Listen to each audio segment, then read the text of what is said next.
labrīt! Radio Star FM ēterā 31. oktobrī, pēdējā oktobra diena klāts, vakarā Heloviens, bet mēs esam atklājuši pavisam jaunu lietu šodien Latvijā. Tās ir radio ēters, tiešais radio ēters, Radio Star FM no Nissan Juke, no enerģiskā Nissan Juke, un es Artis Zviedris pirmo savu ēteru stundu pavadīšu tieši no automobīļu, un šobrīd mēs esam Aleksandra Čaka un Tallinas ielas stūrī.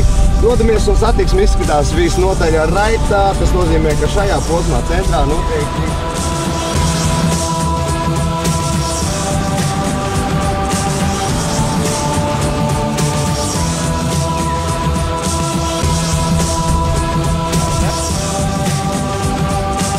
šis te, tas, kas ir salikts Nissan Juke bagāžniekā, šobrīd atbild par tām lietām, lai Radio Star FM ēters rītētu savu gaitu, bet nedaudz neierastākā vidē.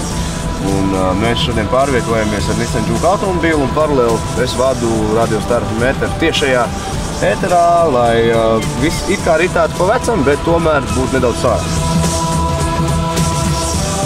Lietas pieļauj, ka tie cilvēki, kuri varētu būt iemiguši kādos gados 90. tagad pamostoties un redzot to, ko mēs te darām, raidot Radio Star FM ēterā patiešo no Nissan Juke automašīnas salona, viņi būtu pilnīgi traki droši vien, uzzinot, ka kaut kas tāds ir iespējams arī pie mums Latvijā.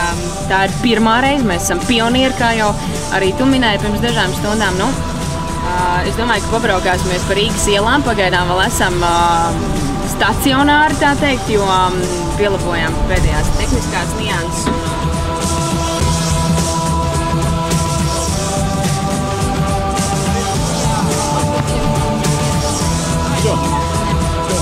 Pats jūtos tā kā brīvdienās.